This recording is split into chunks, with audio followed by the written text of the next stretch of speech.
Everyone wants awakening to be beautiful. They picture bliss, serenity, some golden state of perfection. But the truth is, awakening is brutal. It rips the ground out from under you. It feels less like finding heaven and more like losing your mind. You won't recognize yourself. You'll wonder if you're dying. And in a sense you are.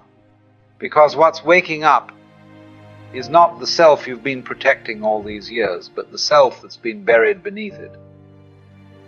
And here lies the delightful trick of it all. The moment you awaken, the world you trusted collapses. You see how much of life was built on illusions, rules, beliefs, ambitions, even relationships. What once felt solid now looks paper thin. It's as if everything is upside down. You begin the painful work of unlearning, shedding lies you didn't even know you were living. And yet in that empty space, you don't feel free. You feel lost. You walk into rooms and feel like a stranger. Even among those you love, you laugh and realize it's hollow.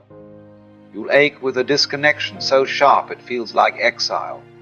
Awakening doesn't hand you belonging. First it strips it away. And so you ask, if I can no longer stand on the old ground, but I have no new ground yet, where am I supposed to stand? The shattering, the first stage of awakening, doesn't arrive gently.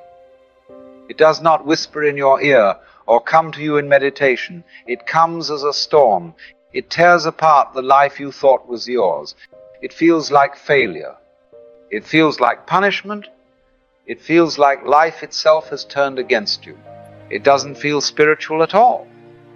One day, you believe you are somebody, defined by your achievements, your talents, your plans.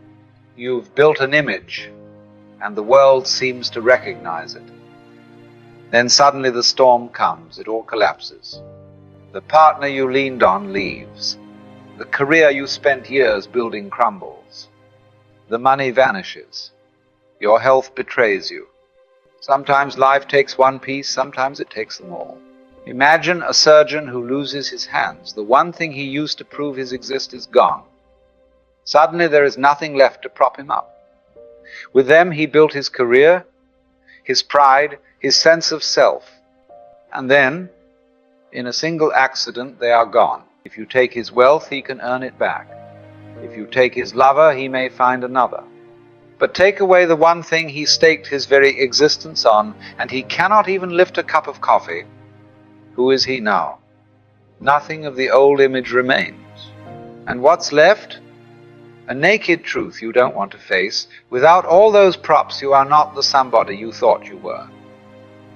You feel small, weak, powerless. You look in the mirror and see not a master of life, but a frightened human being.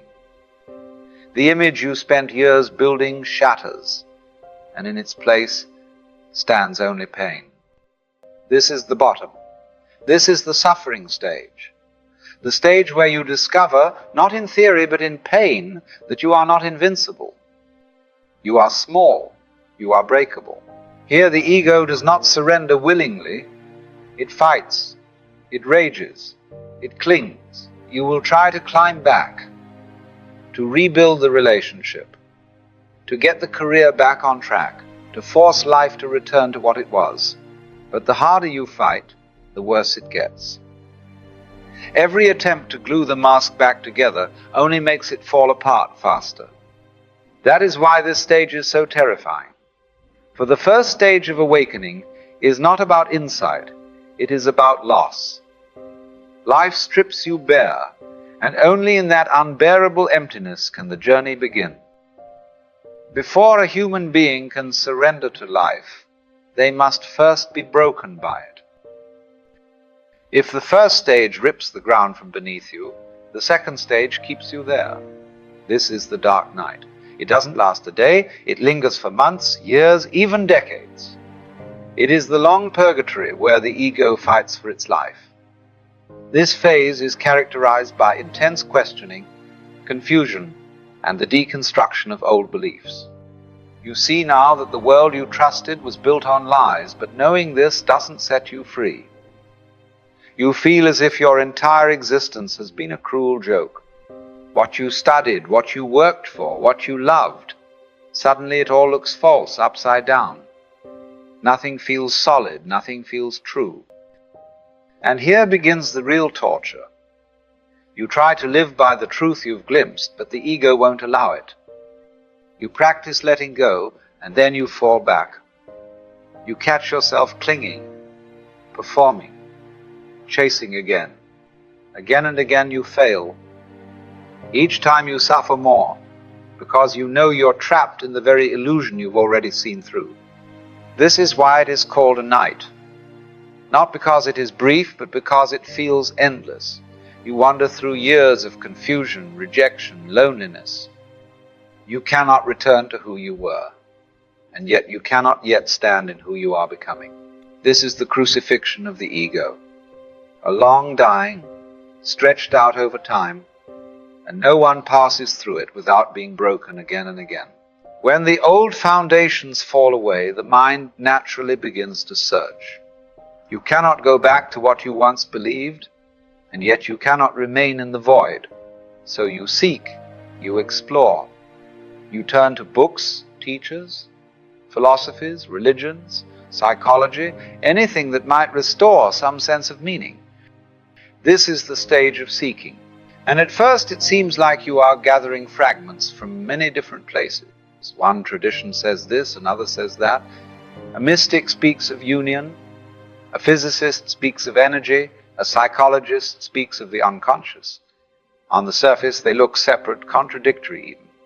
But if you stay with it long enough, you begin to notice a curious pattern. No matter where you look, they are all pointing in the same direction. The names differ, the metaphors change, but beneath them all is a single truth. That there is no separation. That the self you imagine to be a lonely, isolated ego is inseparable from the whole fabric of existence. Whether it is spoken of as God, Tao, Brahman, the universe, or simply life itself, the essence is the same. So the search is not endless wandering. It is more like climbing a mountain from many sides. The paths are different, the scenery changes, but the higher you go, the clearer it becomes that they all converge at the same summit, oneness. And this realization transforms the very meaning of seeking. You discover that what you were searching for out there was never separate from what you are in here. The seeker and the sought were never two. The end of the search is not the finding of an object, but the recognition of a truth that has always been the case. You are already part of the whole. Once you begin to glimpse the underlying unity of things, the world itself changes in appearance. It is as if you have been given a new set of eyes. What once looked ordinary now appears extraordinary. The universe is no longer a hostile accident, indifferent to your existence. It begins to feel like a vast, intelligent dance, in which you are a participant rather than a stranger. This is the stage called awareness. At this stage, you notice abundance, where you once saw only lack. Opportunities seem to present themselves not as rare prizes, but as natural expressions of life unfolding. You also begin to look at people differently. Instead of reducing them to their mistakes, you recognize the hurt that lies behind their behavior. A person who lashes out is not evil at their core. They are wounded, protecting themselves in the only way they know. This shift is not naive optimism, it is clarity. But when you separate who people truly are from the masks they wear, compassion arises naturally. And in that same light, you begin to see your own nature more honestly. You recognize the ways you have betrayed yourself. But you also discover the strength and goodness that were always there. This stage is deeply inspiring because it reveals that both you and the world are far more whole than you ever imagined. When awareness deepens, something irreversible occurs. You begin to change. Not because you force yourself to, but because the old ways of being no longer make sense. You can't unknow what you now see, and you can't return to the smaller self you once believed yourself to be. This is the stage of transformation. It feels like shedding a skin. Perhaps you notice that arguments which once consumed you no longer hold the same charge. You may catch yourself in the middle of a reaction, defending, proving, blaming, and suddenly see it for what it is.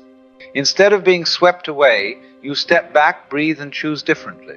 Where you once felt the need to control every outcome, you now sense the freedom of allowing life to unfold. True transformation does not happen when life is comfortable. It begins when you face the parts of yourself you've spent years avoiding. The disappointments, the betrayals, the nights you cried alone, the shame you buried, the mistakes you swore you'd never forgive yourself for. These are the raw materials of awakening. It can show up in simple ways. A conversation with a parent that would have triggered guilt now becomes an opportunity to listen without taking everything personally.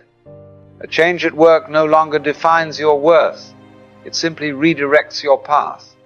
Even moments of waiting in traffic shift from irritation into a surprising sense of peace. And out of this shedding comes rebirth.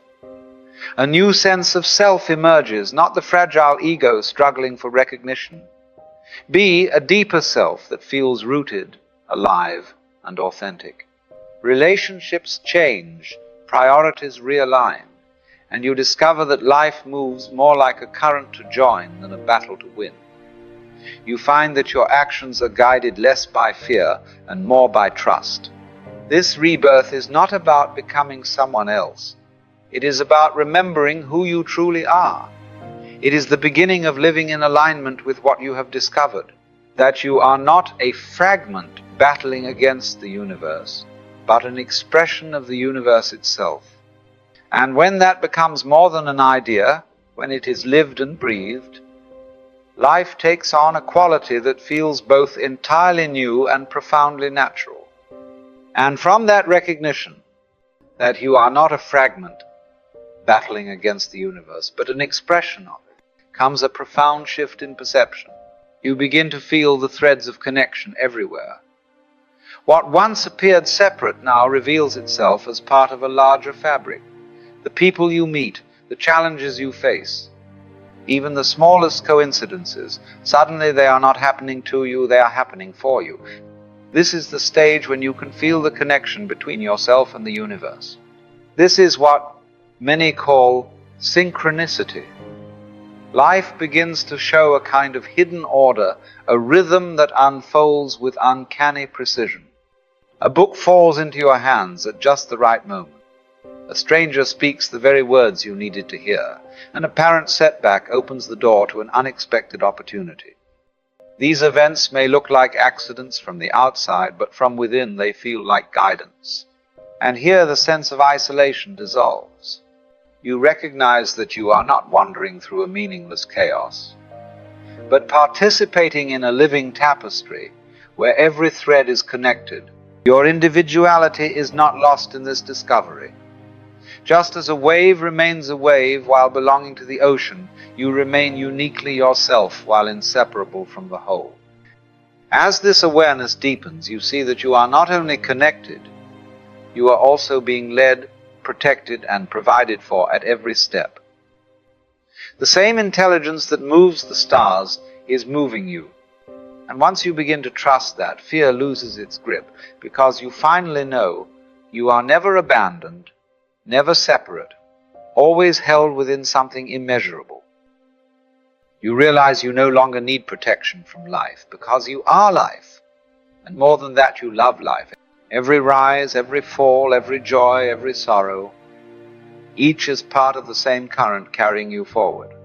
This is the final stage of awakening, the great awakening of self. You no longer live as a fragile ego guarding its little corner of existence. Instead, you live as the awareness behind it all, open, present, unafraid. Surrender comes naturally here, not as resignation, but as alignment. You stop fighting the river and discover that it has been carrying you all along. Choices that once felt paralyzing become clear. not because you weigh every risk, but because you trust the deeper movement guiding you. And with this awakening comes oneness. You look at others and no longer see strangers. You see yourself reflected in their eyes, their struggles, their hopes. You recognize that the same life breathing in you is breathing in them. To awaken in this way is to come home to the truth that you are and always have been whole. You return to your original nature, fearless, innocent, full of wisdom and possibility, radiant with love. Very few walk this path to its depths, for it requires devotion. It asks that you want awakening more than comfort, more than certainty. It takes patience, courage, and time, but when it blossoms, it is not a prize to be won. It is a way of being. This final stage is life lived in unity, flow, and unconditional love. The illusion of separation dissolves, and every moment becomes an expression of the divine spark within all beings. And from here, the journey doesn't end. It begins anew, in joy, in freedom, in wonder. Awakening is not a destination on some faraway horizon. It is here, now, in the beating of your heart, in the breath moving through your lungs, in the quiet miracle of being alive. And perhaps the most beautiful discovery of all is this: life has never been against you. Even in your deepest struggles, it has been shaping you, leading you, preparing you for the moment you could finally see. So when you walk back into your life after hearing this, walk a little lighter. Look at the world not as an enemy to be conquered, but as a partner, a teacher, a friend. Trust that you are being guided. Trust that you belong. And above all, love life. Because in the end, to awaken is simply to remember that you and life are one, and that this whole dance has always been for you.